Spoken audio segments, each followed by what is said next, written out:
YouTube, this is Farm 51 here. This here's my number 8 Little Genius 3 bottom 316 trip plow. I finally got my rims and all welded up, and I had to take the centers out of another rim and put them on another set of rims here. And I got my centers and all hooked up to allow me to put rim tires instead of the steel tires like on my other Little Genius. And I apologize for the shadows, and I had some red paint. I didn't have no white, so I just threw some red on there real quick so it doesn't. I may paint this thing later. I may have somebody interested in buying it. They kind of want it pretty bad, so here's this tail wheel was homemade.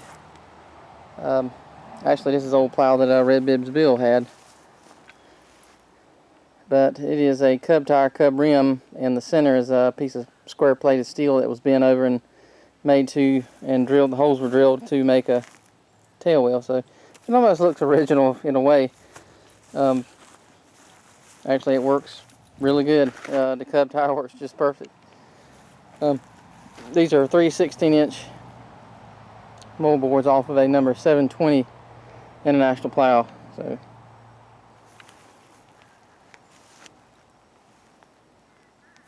But it pulls nice, and this here is the type of implement tire I was talking about earlier on I'd let to have on my wagon, but they're fairly expensive for what they are, and they were only like 4 and 6 ply tires, so I said, well, heck with that. These here 2 used tires. I know on the other side I'm gonna have to put some weight on it to get it to pick up, because this relies on this is a trip beam. I'm not trip beam, but trip drive plow. So when you pull the rope, the left side will kick out and rock forward and allow the plow, to go into the ground, and you got like a little cog in there, and when you pull the rope again, it'll throw out the little catch, the little piece in there. It'll catch, and as the thing is rolling forward, it will pick it up. So you kind of have to have a little weight on that tire, or a tire that has some type of serious tread on it, you need like a ag tire on it. But this side here, you can have just a slick old implement tire. It doesn't matter for this side. And it has the trip mechanism on here that saves you. This is here basically if you were to strike an object like a rock or a heavy root in the field. This here is supposed to rock up like that to allow it to, and it has a spring tension on it, to let go of the tractor and basically break free so you don't damage the plow of the tractor, which, unless it's greased up and working freely, it will still damage the tractor. But let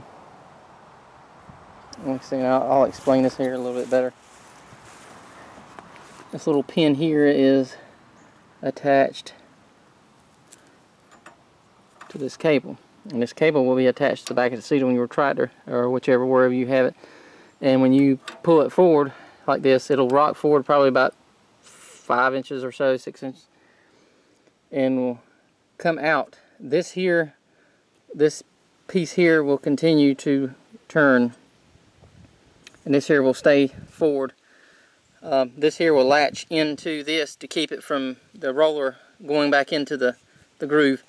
And as long as you're plowing, and then when you get ready you pull it again, this here will open, and when this catches, it'll fall back into that groove, and as it rolls forward, it will pick the plow back up. So it's a fairly simple design, but that's how you raise and lower the plow, and you were only able to do it on the move. That's the thing. You could not, you can pull it right now and it'll drop, but you have to be rolling forward. The plow has to be rolling to actually pick it up.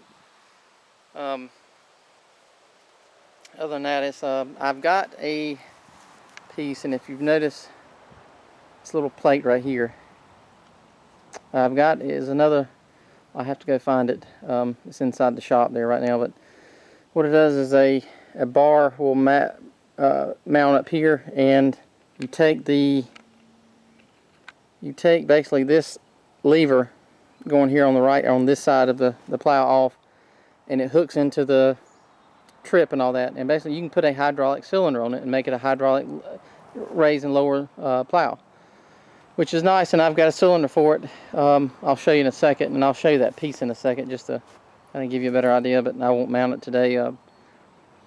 And because the 504 I have has hydraulic remotes, and I really bought this plow to put on the 504 or to use it with the 504. So, but all right, we'll go ahead and we'll show you the other pieces here I was talking about as far as the hydraulic cylinder mounts too.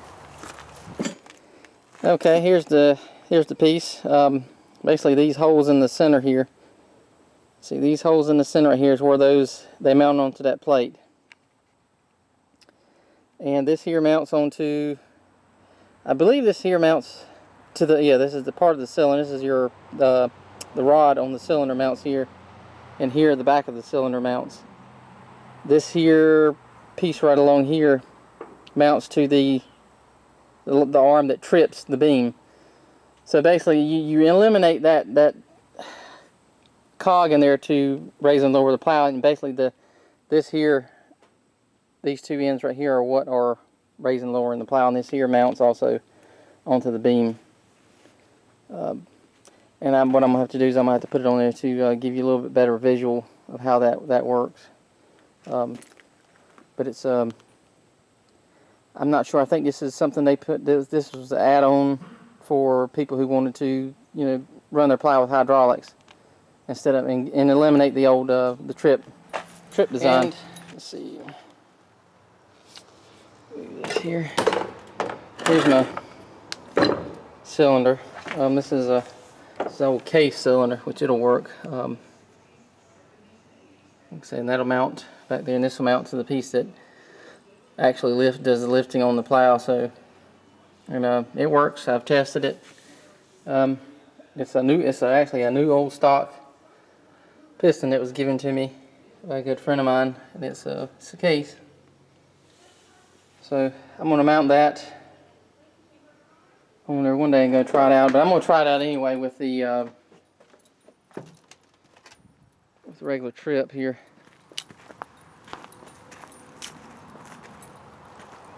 So yeah, so that's my number 8, 3 bottom, 3/16 trip plow.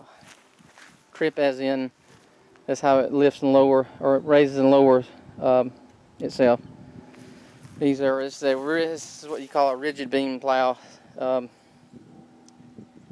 hit something with this, the hitch is the only thing that's going to let go or save the plow, so you better hope it works.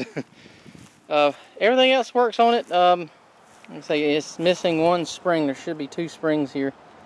And I know it was used with it was, and 2, this plow was originally a 2 bottom. This is what you call a 2-3 a plow. This plow here is mainly a 2 bottom trip plow with the option to add a 3rd bottom. They had 3 to 4 bottom tractors or plows that you were able to take a 3 bottom and add a 4th bottom onto it. And the way this is set up, that you can add an extra bottom on this plow here. So this is originally a 2 bottom plow with the option of a 3rd bottom, and you can't go back down to 1 bottom. You can't go to 4 bottoms with this. This is a 2-3. You can only go from 2 to 3 or 3 back to 2. So that's what it was explained to me, is how that works. And they made a 3-4. And I don't know if they made a 5. I don't with this setup or not. But they did have a 1. They had a 2 bottom. They had a 3 and 4 bottom plow. So, well, that's it on the number 8 little genius. And hopefully we got a guy renting a field from us back here. And when he gets his hay up, and depending on what he puts back there, if he lets me I told him, I said when he gets a chance, I'm gonna go back there and play with it some. So we'll hook it behind the 504 and clean its throat a little bit. It needs to be run. It hadn't been running. Well, it's been, you know, cranked up and, you know, drove around a little bit, but as far as doing any work, it hasn't done any work in a couple months. So that's it, and we'll talk to you later.